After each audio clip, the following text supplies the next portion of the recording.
Swastiastu, Assalamualaikum, salam sejahtera untuk kita semua. Namo Buddhaya, salam. Yang terhormat Bapak Pengempu Mata Kuliah Komputer Masyarakat, Bapak Dr. Gede Indrawan STMT.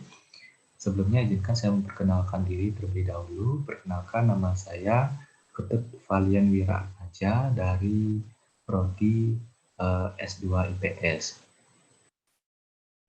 Baik, untuk mengefisienkan waktu, saya langsung saja mempresentasikan bagian materi saya dari kelompok kami, yaitu materi saya itu komputer dari masa ke masa. Nah, secara bahasa, pengertian komputer berasal dari bahasa Latin, yaitu computere, yang berarti berhitung. Nah, adapun lahirnya komputer, ada beberapa inspirasi lahirnya komputer, yaitu dari Sempoa. Nah, Sempoa dianggap menjadi awal dari munculnya komputer. Yang kedua, inspirasi yang kedua itu dari kalkulator roda numerik, sebuah kalkulator roda numerik yang mempunyai 8 roda putar bergerak fungsinya untuk sebagai pengelola angka. Yang ketiga itu inspirasinya dari mesin analitik. Nah, mesin dengan perhitungan otomatis yang ditemukan oleh Charles Babbage. Yang keempat, mesin tik. Nah, mesin ketik atau mesin tik adalah mesin atau alat elektronik dengan sebuah set tombol-tombol apabila ditekan menyebabkan huruf dicetak pada dokumen. Adapun komputer dari masa ke masa ada 6 generasi, yaitu komputer yang pertama itu komputer generasi pertama tahun 1941 sampai 1952. Yaitu komputer generasi pertama ini memiliki ciri khas berupa penggunaan instruksi-instruksi yang ditulis secara khusus, fungsi atau tugas tertentu saja. Nah, selain itu, ukuran komputer generasi pertama ini sangat besar. Hal ini disebabkan oleh pada masa itu komputer masih memakai tub vakum dan silinder magnetik, sehingga memerlukan ruangan yang sangat luas. Komputer generasi pertama juga terbilang boros energi listrik dengan kecepatan komputer yang terbilang rendah. Komputer generasi pertama juga menggunakan kode mesin yang rumit dan sulit dipahami, sehingga terbatas hanya dipahami dan digunakan oleh beberapa orang atau beberapa instansi saja. Terakhir, komputer generasi pertama belum memiliki sistem operasi dan bahasa pemrograman layaknya komputer saat ini. Selanjutnya, komputer generasi kedua pada tahun 1952 sampai 1958. Nah, komputer generasi kedua memperbaiki sejumlah kekurangan pada komputer generasi pertama. Pada komputer generasi kedua, ukuran komputer menjadi sedikit lebih kecil dengan performa yang lebih tinggi. Hal ini disebabkan oleh adanya penemuan teknologi transistor di tahun 1956 yang berfungsi untuk menggantikan tub vakum dan silinder magnetik. Transistor memberikan keuntungan dari sisi efisiensi ruangan dan sumber daya komputer yang diperlukan oleh instansi untuk komputer. Namun komputer generasi kedua masih memiliki kesamaan dengan komputer generasi pertama. Dalam hal keterbatasan penggunaan, yaitu hanya dapat digunakan oleh instansi, bukan untuk perorangan. Selain itu, komputer generasi kedua belum bisa diproduksi massal, sehingga harganya masih sangat mahal. Selanjutnya, komputer generasi ketiga pada tahun 1958 sampai tahun 1970. Nah, komputer generasi ketiga ditandai dengan temukan integrated circulator atau IC. IC menggantikan fungsi dari transistor. Komputer dan masyarakat, peranan IC di dalam sejarah komputer sangat besar. IC mampu menekan panas yang dihasilkan oleh komputer, mampu mengintegrasikan komponen ke dalam satu chip sehingga menjadikan ukuran komputer makin kecil dan tidak cepat punah. Di bidang perangkat lunak, kernel dan sistem operasi yang lebih baik mulai diciptakan untuk memperbaiki versi awal, tidak seperti prototipe awal sistem operasi pada komputer generasi kedua yang fokus untuk mainframe. Sistem operasi di era komputer generasi ketiga mulai mampu menjalankan beberapa tugas sekaligus atau multitasking, serta juga mampu melakukan monitoring terhadap memori yang digunakan. Kemampuan ini sudah mulai mendekati kemampuan sistem operasi untuk komputer pribadi di era selanjutnya. Selain itu, satu contoh komputer generasi ketiga adalah IBM seri S360. Selanjutnya komputer generasi keempat pada tahun 1970 sampai tahun 1980. Nah, pada komputer generasi keempat, ukuran sirkuit dan komponen elektronik komputer makin kecil dengan performansi yang makin baik. Di era ini juga mulai diciptakan integrated circuit IC, kemudian disempurnakan dalam bentuk mikroprosesor serta pengecilan ukuran transistor. Selain itu juga didukung dengan sejumlah teknologi berupa LSI, VLSI di tahun 1980 dan ULSI. Itu penemuan-penemuan ini dalam waktu yang berurutan mampu meningkatkan jumlah komponen dalam chip hingga mencapai jutaan. Hal ini mengakibatkan penurunan biaya produksi komputer pribadi sehingga memicu produksi komputer pribadi dalam skala besar. Nah, akibatnya adalah harga komputer pribadi makin terjangkau atau murah sehingga mulai banyak orang yang memiliki komputer serta pemakaian komputer makin luas di masyarakat. Selanjutnya komputer generasi kelima pada tahun 1980 sampai saat. Nah, komputer generasi kelima pada tahun 1980 sampai saat ini menjadi era kemajuan komputer pribadi dan pemanfaatan secara lebih luas untuk semua bidang kehidupan masyarakat yang ditunjang dengan keberadaan jaringan komputer dan internet. Internet yang makin berkembang dan penggunaan internet yang makin bertambah menjadikan data makin membesar. Maka pada era komputer generasi kelima ini, implementasi kecerdasan buatan pada komputer untuk melakukan analisis data, penentuan keputusan berbasis data, visualisasi data menjadi mudah untuk dilakukan. Selanjutnya, komputer generasi masa depan. Nah, era komputer generasi ke-6 merupakan era komputer masa depan. Nah, belum dapat dipastikan kapan era ini akan benar-benar dimulai, namun diperkirakan komputer masa depan lebih berpusat pada kecerdasan buatan. Bagian dari ilmu komputer yang mempelajari bagaimana membuat mesin komputer dapat melakukan pekerjaan seperti atau sebaik yang dilakukan oleh manusia, bahkan bisa lebih baik daripada yang dilakukan manusia. Beberapa ilmuwan yang meyakini komputer masa depan menggunakan konsep biochip dari sari makanan. Dari sisi teknologi, beberapa ilmuwan komputer meyakini suatu saat tercipta apa yang disebut dengan biochip yang dibuat dari bahan protein sintetis. Robot yang dibuat dengan bahan ini kelak akan menjadi manusia tiruan.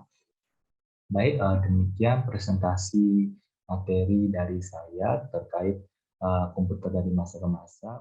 Terima kasih atas waktu yang diberikan kepada saya untuk menyampaikan ringkasan tentang perkembangan hardware dan software pada komputer.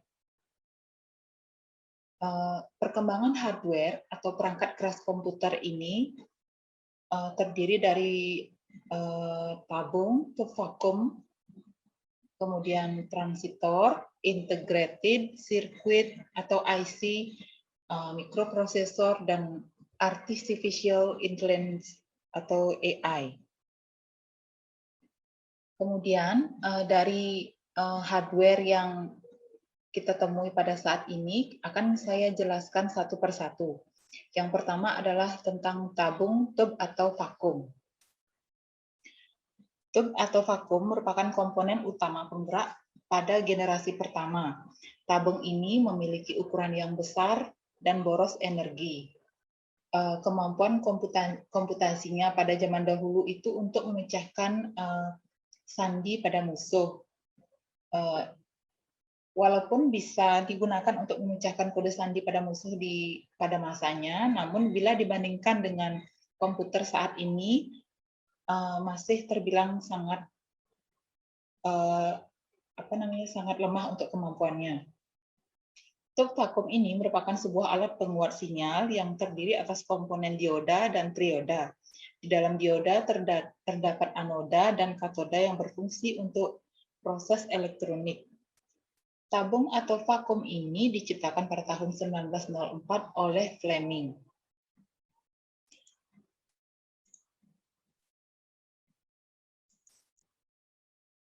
Di sini kelihatan contoh tabung vakum komponen dioda. Kemudian yang kedua adalah transistor. Transistor ini adalah sebuah semikonduktor untuk penguat listrik, sirkuit pemutus, dan penyambung arus listrik, stabilisasi tegangan listrik, dan untuk modulasi sinyal. Transistor ini menandai kemunculan komputer generasi kedua dan diciptakan sebagai solusi atas kekurangan dari tabung atau tub atau vakum yang diciptakan pertama kali. Di bawah ini ada gambar tentang perubahan bentuk transistor dari segi ukuran dan performanya dari masa ke masa.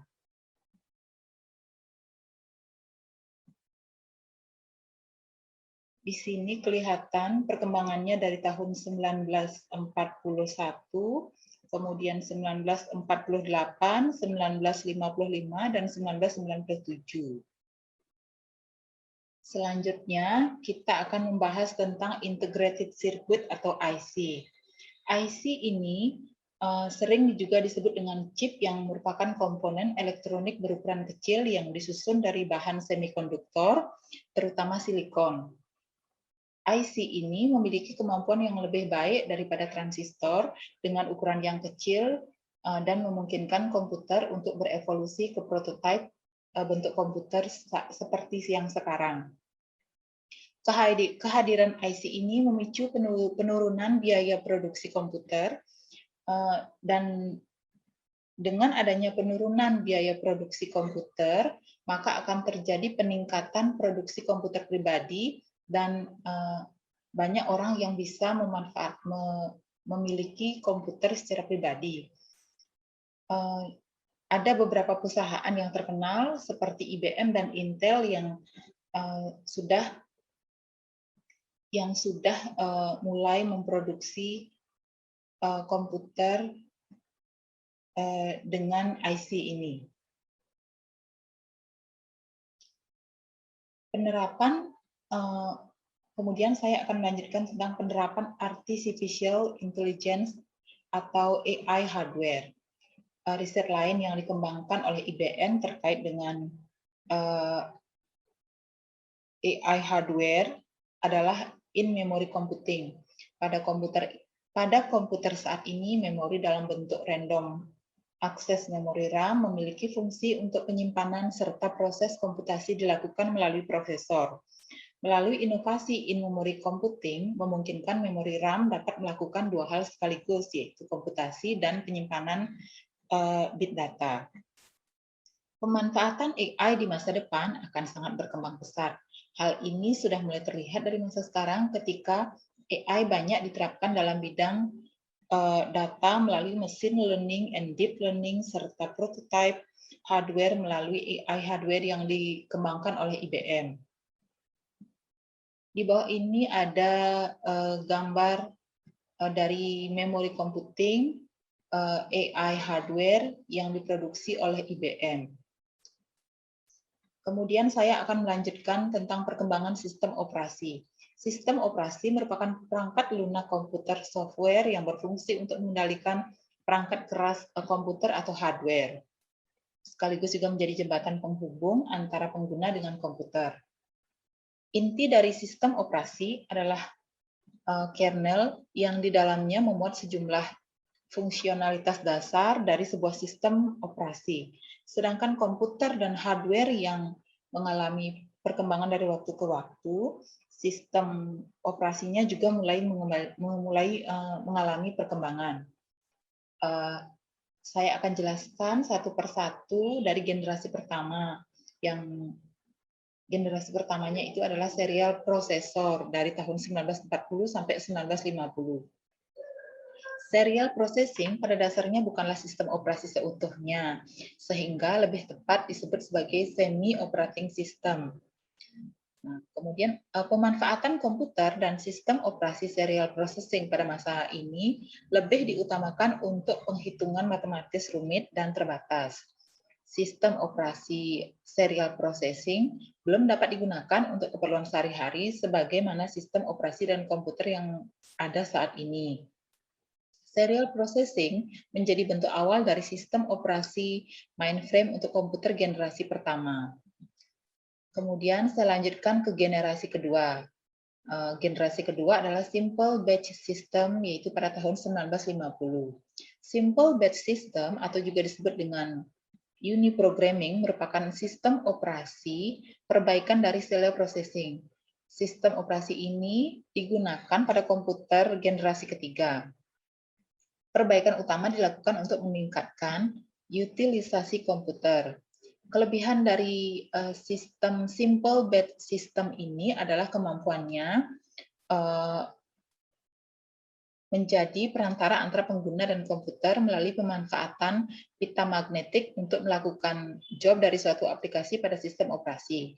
Beberapa contoh komputer yang menggunakan Simple Batch Programming sebagai sistem operasi mereka diantaranya adalah IBM 701 dan IBM 704. Selain memiliki kelebihan, maka Simple Batch System juga memiliki kekurangan mendasar.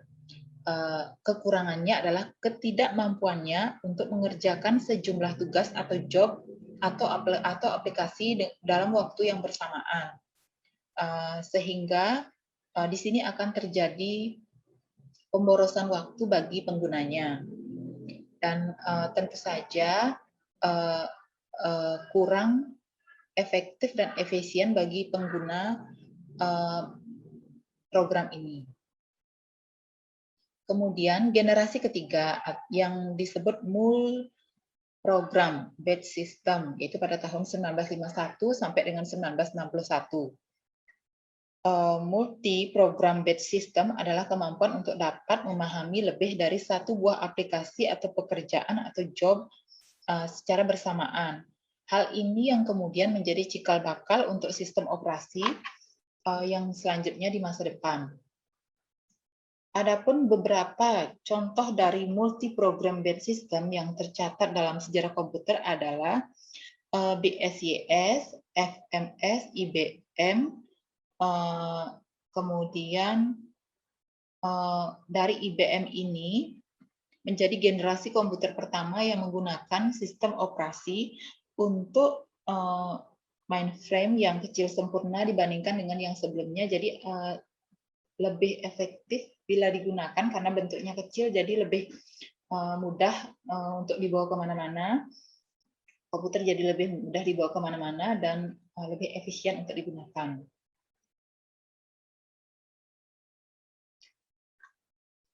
Kemudian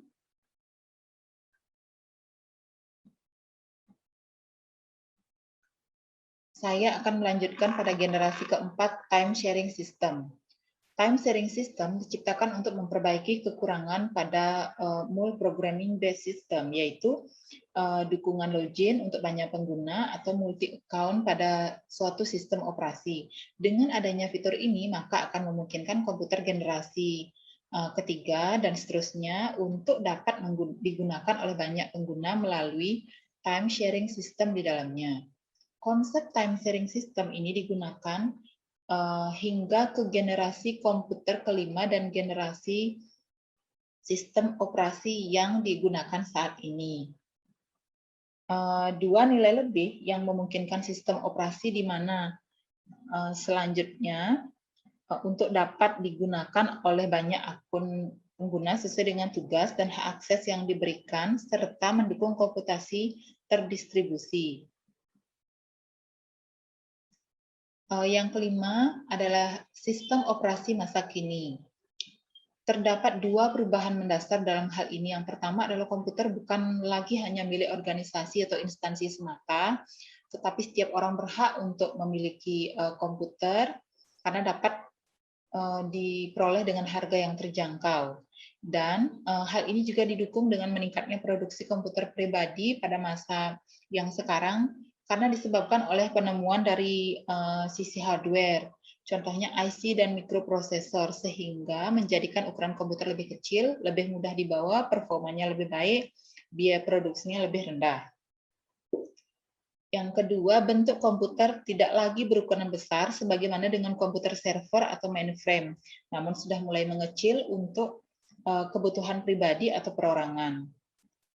Perusahaan yang menjadi pelopor dalam komputer pribadi ini adalah IBM, yang kemudian diikuti oleh Apple dan perusahaan-perusahaan lainnya seperti Asus, Samsung, dan yang lainnya. Kemudian saya akan melanjutkan ke contoh sistem operasi untuk komputer pribadi yang tepat, berkembang, dan digunakan hingga saat ini.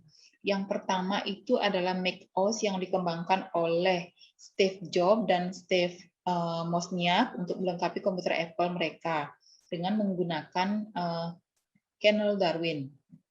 Yang kedua ada FreeBSD dan beberapa distribusi turunannya yang didukung oleh komunitas yang besar di seluruh dunia. Yang ketiga adalah kernel Linux dan sistem operasi Linux yang dikembangkan oleh Linus Torvalds di tahun 1990-an yang kemudian menjadi sejumlah distribusi besar dalam sistem operasi mobile. Dan salah satunya yang dikenal saat ini adalah Android. Microsoft Windows yang kemudian didirikan oleh Bill Gates dan sistem operasi ini terus mengalami perkembangan yang terlihat dari versi rilisnya per waktu baik oleh perusahaan maupun komunitas. Kemudian saya akan melanjutkan ke sistem operasi. Di tahun 2000-an ketika era .com sedang berkembang pesat di internet, kebutuhan masyarakat dunia terutama di negara-negara pesat, hal ini dipandang oleh sejumlah vendor sebagai sebuah peluang bisnis untuk meluncurkan sistem operasi yang dikhususkan untuk komputer Linux dan perangkat bergerak atau mobile phone. Tercatat adanya perkembangan sistem operasi di ranah mobile berupa Palm OS, Microsoft Windows Mobile, BlackBerry,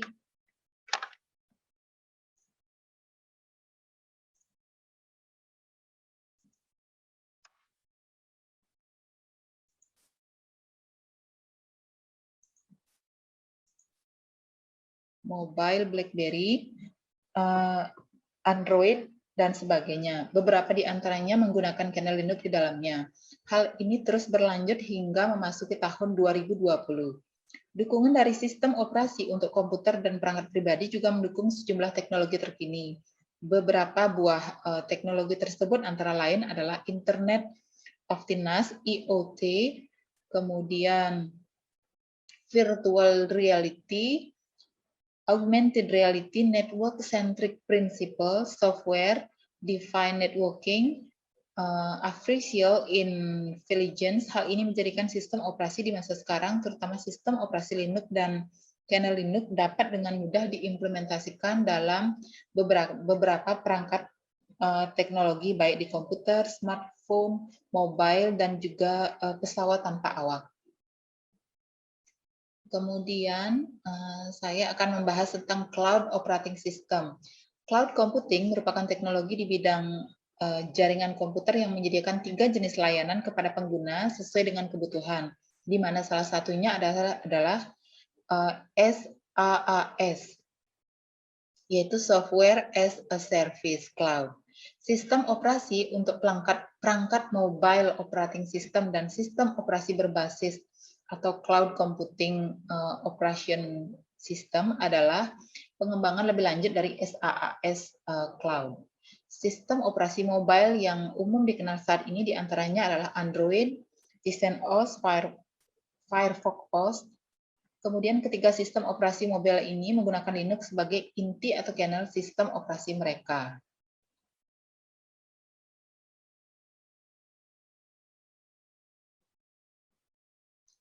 Yang kemudian cloud operating system ini juga pada dasarnya adalah sistem operasi pada sebuah server atau multi-server yang dapat diakses oleh pengguna secara remote dari internet melalui tatap muka aplikasi berbasis web menggunakan konsep web service. Kunci utama dari jalannya cloud operating system adalah ketersediaannya koneksi internet untuk model development public cloud atau cukup dengan ketersediaan jaringan internet untuk model development privat cloud.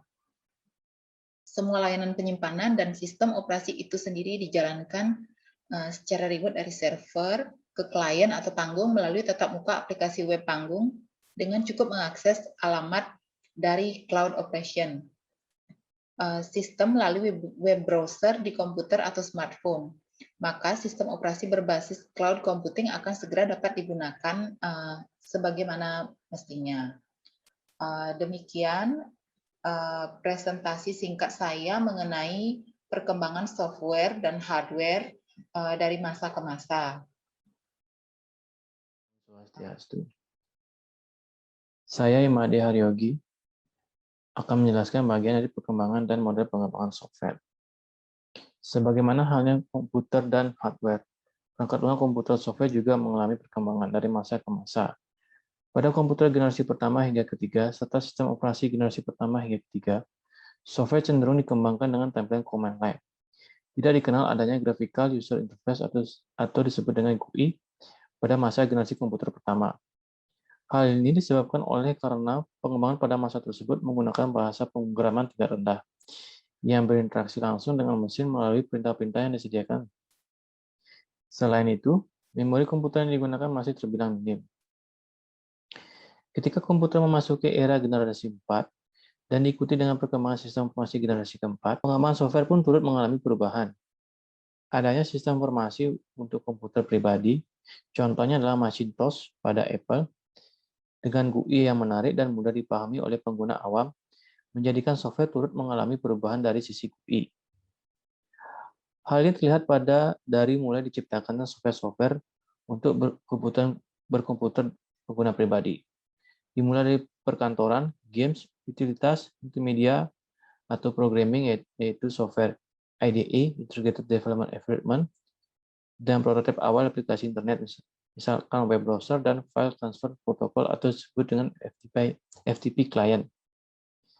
Hal ini terus berlanjut seiring dengan perkembangan teknologi, yang meliputi perkembangan jaringan, komputer, internet, sistem informasi, hardware, bahasa pemrograman, dan IDE. Berikut merupakan 8 model pengembangan software.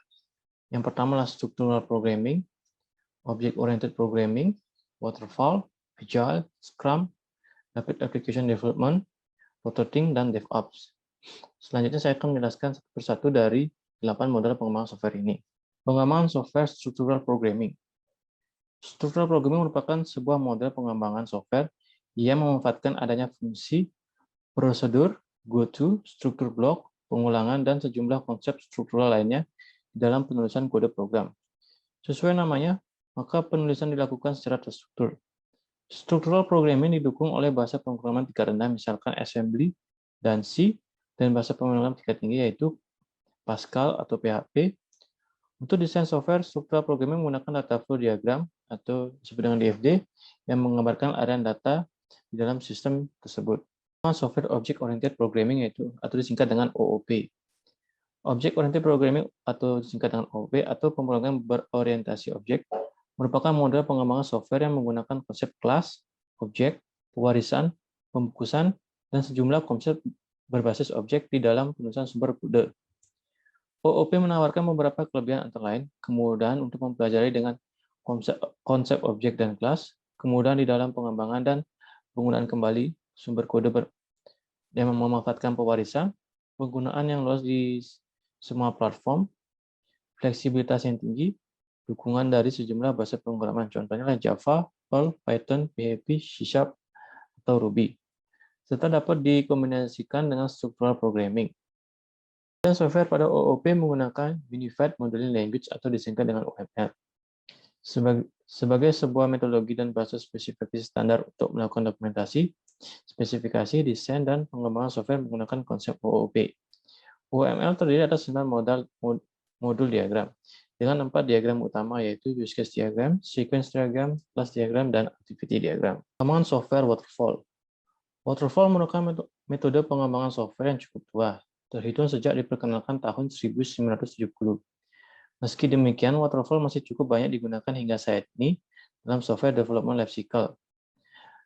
Waterfall dijabarkan ke dalam 5 tahapan berurutan dan terstruktur sebagai berikut. Pertama adalah requirement analysis, yaitu meliputi penentuan ruang lingkup dan persyaratan untuk proyek software serta analisis persyaratan. Design, yaitu membuat desain dari software berdasarkan hasil analisa persyaratan dan kebutuhan pengguna menggunakan UML atau DFD dan IRD. 3 adalah development, yaitu implementasi desain menggunakan bahasa pemrograman, DBMS, dan teknologi yang dipilih. 4 adalah testing, yaitu melakukan pengujian terhadap software di sisi pengembangan dan sisi pengguna. 5 adalah maintenance, yaitu melakukan pemeliharaan, perawatan, perbaikan bugs, penambahan fitur, sesuai dengan daur hidup software dan kebutuhan lebih lanjut dari pengguna. Waterfall dapat tetap digunakan hingga saat ini dengan urutan yang terstruktur. Namun, waterfall memiliki kekurangan, yaitu alurnya yang tidak dinamis, sehingga cukup sulit apabila melakukan perubahan di tengah-tengah pengembangan. 6. Pengembangan software Agile. Agile muncul sebagai solusi untuk mengatasi kekurangan yang dimiliki oleh waterfall, khususnya di dalam menangani proyek software berskala besar dan kompleks. Proyek software seperti ini umumnya tidak mentolerir adanya ketidakmampuan di dalam menangani perubahan yang terjadi di tengah-tengah jalannya pengembangan. Agile mampu menangani masalah tersebut. Berkat adanya fleksibilitas di dalamnya, pengguna dilibatkan dalam pengembangannya melalui diskusi dan umpan balik yang diberikan selama proses pengembangan. Interaksi antara pengembang dan pengguna yang terjalin di dalam Agile memungkinkan software dapat lebih bermanfaat tanpa mengesampingkan perencanaan, tool yang digunakan, dan dokumentasi pengembangan. Agile mewujudkan fleksibilitas di dalam pengembangan software. Oleh karena itu, maka Agile memiliki 5 tahapan sebagai berikut.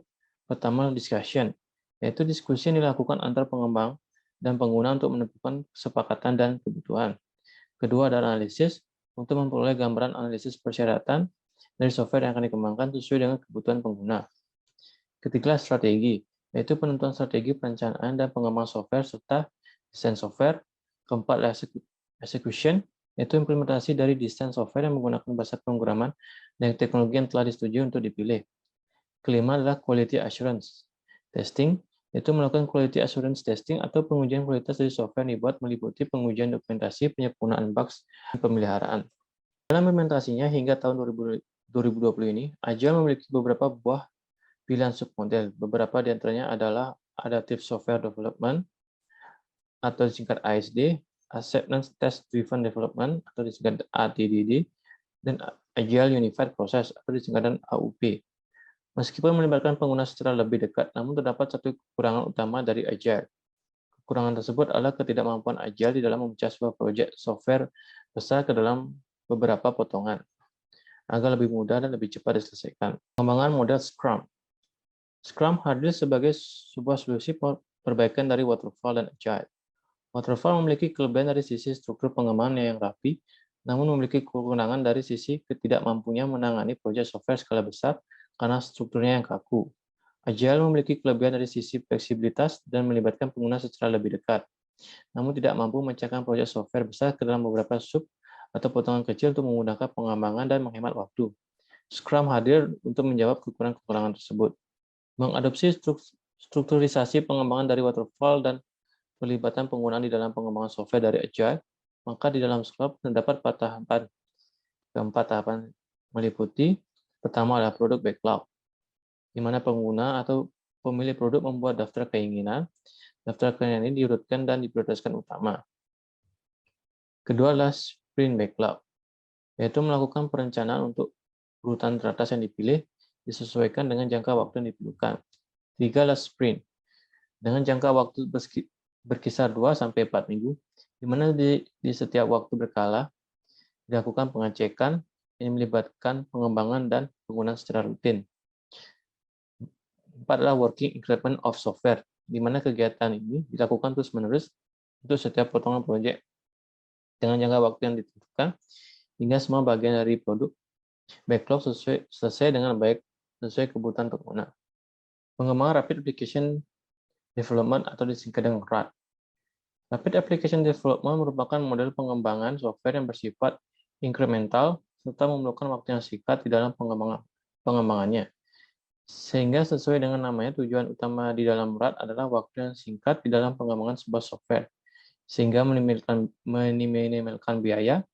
Maka untuk dapat mencapai tujuan utama tersebut, di dalam RAD terdapat model kerja yang ditentukan dari awal pengembangan sebagai dasar dari desain software yang dikembangkan dan implementasi untuk disesuaikan dengan kebutuhan pengguna. Untuk mencapai tujuan utama yaitu pengembangan yang singkat, RAD memiliki 4 fase yang meliputi. Pertama adalah recruitment planning, membuat perencanaan terkait pengembangan software sesuai dengan persyaratan yang diberikan oleh pengguna kepada pengembang melalui diskusi yang dilakukan untuk memperoleh kesepakatan bersama. Kedua adalah user design, meliputi proses desain software, contohnya UML dan DFD, desain database yaitu ERD, dan spesifikasi sistem sesuai dengan hasil kesepakatan yang telah dicapai pada recruitment planning. Pada tahapan ini, paling banyak dilakukan perulangan yang melibatkan pengguna hingga pengguna memperoleh kesepakatan untuk desain software yang diinginkan. Construction, yaitu tahap implementasi dari desain yang telah disepakati sesuai dengan teknologi yang digunakan. Cut over, yaitu tahap akhir penyelesaian software, seperti contohnya revisi, perbaikan, penambahan fitur, dokumentasi proyek yang melibatkan pengembang dan pengguna. Dibandingkan dengan model pengembangan lainnya, RAD memiliki waktu yang paling singkat dalam hal cut over.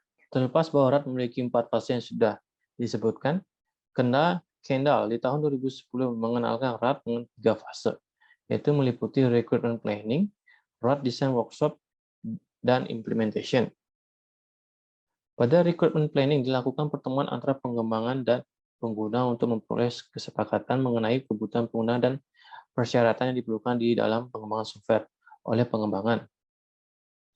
Hasil yang diperoleh berupa dokumentasi kebutuhan pengguna yang menjadi dasar bagi analis dan pengembang di dalam desain dan mengembangkan software. RAD Design Workshop dilakukan dengan kerjasama antara pengguna, pengembang, dan analis dari tahap desain software hingga implementasi software dalam bentuk prototipe, komunikasi, atau penambahan modul sesuai kebutuhan. Hasil akhir dari tahapannya akan menjadi bekal penyempurnaan software dari versi prototipe ke versi final.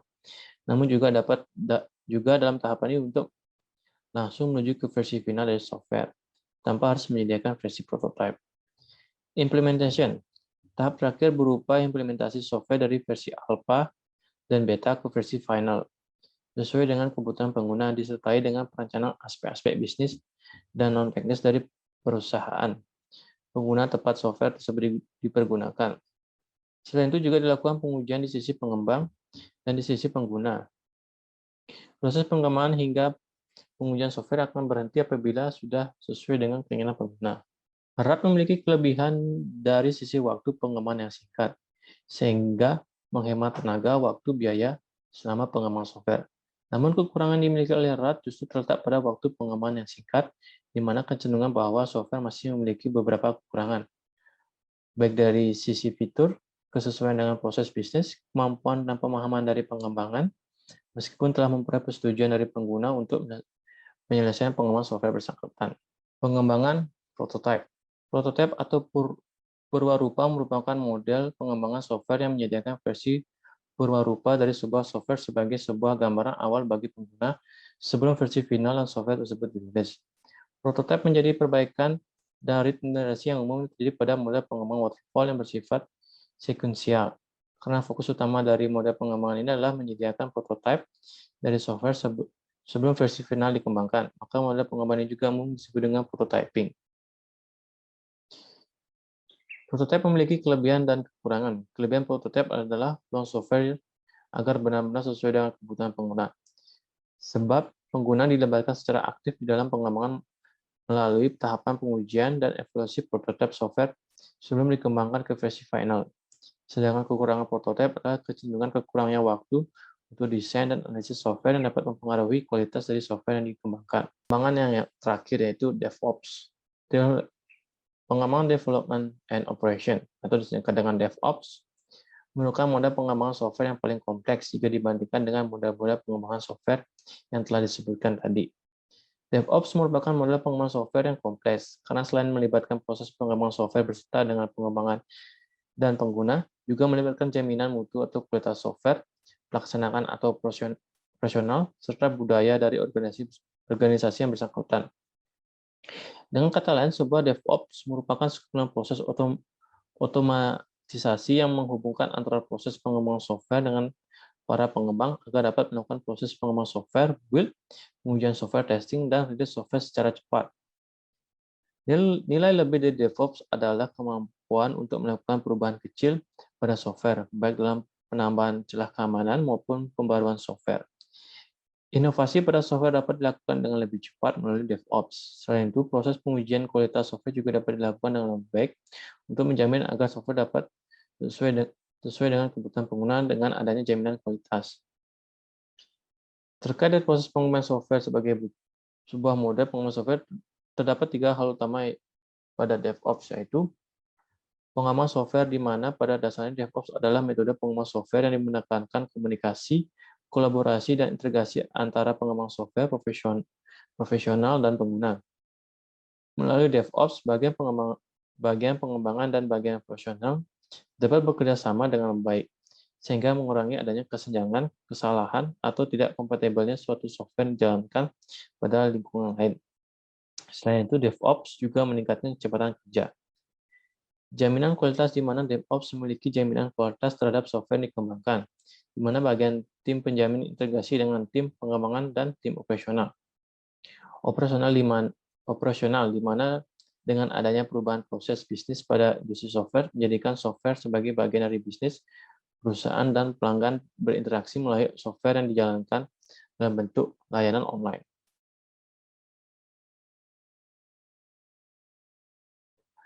Praktik-praktik terbaik DevOps antara lain meliputi continuous integration, continuous delivery, microservices, infrastructure as code, monitoring and logging, communication and collaboration, sedangkan dalam implementasinya dapat menggunakan software bantuan sesuai kebutuhan. Selamat pagi Ibu-Ibu dan Bapak-Bapak. Saya Madidya Pradnya Paramita dari Prodi Pendidikan IPS S2 kelas Singaraja. Saya akan menyampaikan presentasi tentang mobile computing. Mobile computing adalah sebuah teknologi dalam bentuk perangkat keras komputer atau hardware, perangkat lunak komputer atau software, dan embedded system atau sistem benang yang memungkinkan para pengguna komputer untuk dapat mengakses data dan informasi serta pengolahan di dalamnya, yaitu proses insert, delete, update, view, kapanpun dan dimanapun, berbasiskan internet ataupun jaringan komputer lainnya dalam bentuk wireless network, jaringan komputer tanpa kabel. Komputer mengalami perubahan bentuk ukuran yang makin kecil, namun dengan formasi dan fitur yang lebih baik. Budaya komputasi bergerak. Budaya ini berarti manusia tidak lagi harus diam di depan komputer, namun bisa bebas berada di mana-mana dengan komputer kecil dalam genggaman. Dipermudah dengan adanya koneksi internet dan jaringan komputer, intranet, wireless, peer-to-peer, Bluetooth, yang memudahkan komunikasi dan pertukaran data. Jaringan komputer yang makin meluas dan makin berkembang menjadikan mobile computing turut berkembang dan makin mudah digunakan. 8 elemen dalam mobile computing, yaitu program manajemen, IT strategi, analitik dan business intelligence, sosial media, proses transportation, bisnis strategi, change management, dan enterprise architecture. Android sebagai salah satu sistem operasi mobile computing. Android dengan kelebihan yang dimiliki, Android cepat dengan cepat merambah industri mobil computing ke para vendor perangkat mobile seperti smartphone, handphone, dan tablet. Fenomena ini menimbulkan sub baru yaitu enterprise mobile computing. Enterprise mobile computing adalah kompetensi mobil berbasis sistem operasi Android yang ditujukan untuk sisi enterprise atau industri atau perusahaan. 9 elemen enterprise mobile computing Android, yaitu mobile aplikasi user interface design, Android platform development, Ruby on Rails atau ROA for mobile web aplikasi integrated, Advanced Android Development, Android Platform Internal, Enterprise Mobile Architecture, Intermediate Java Programming, Web Application Development Fundamental, Spring Web Application. Ada yang berpendapat mobil komputer adalah kompetensi tanpa kabel atau wireless, sehingga pengguna dapat melakukannya dimanapun dan kapanpun untuk bertukar data maupun berbagi informasi melalui komputer yang berukuran relatif kecil. Mobil komputer terdiri dari mobile software, mobile hardware, dan mobile communication. Mobile software yaitu sistem operasi mobile Android dan mobile application untuk platform Android. Mobile hardware sejumlah hardware yang mendukung jalannya mobile computing, yaitu prosesor, memori, dan media penyimpanan eksternal. Mobile communication, proses komunikasi yang terjadi pada mobile computing, yaitu protokol jaringan, format data, dan teknologi terkait. Pembatasan penggunaan mobile computing. Ada 5 pembatas penggunaan mobile computing, yaitu bandwidth jaringan. Bandwidth jaringan berupa lebar pita jaringan yang dimulai dari GPRS, Edge, dan 4G. Standarisasi keamanan. Standarisasi keamanan dalam bentuk VPN, Virtual Private Network. Konsumsi sumber daya energi. Sebagai mobile computing yang bisa didapat di bawah dengan mudah kemana-mana, diperlukan suatu sumber daya energi yang hemat. Sumber daya energi mobile computing didapat dari baterai. Intervensi dengan sinyal atau gelombang lainnya. Menghindari adanya intervensi atau tabrakan dengan sesama gelombang internet, radio, maupun penghalang berupa bangunan gedung atau tembok. Interaksi dengan pengguna melalui tatap muka aplikasi, tatap muka interface aplikasi. Demikian presentasi saya ucapkan terima kasih.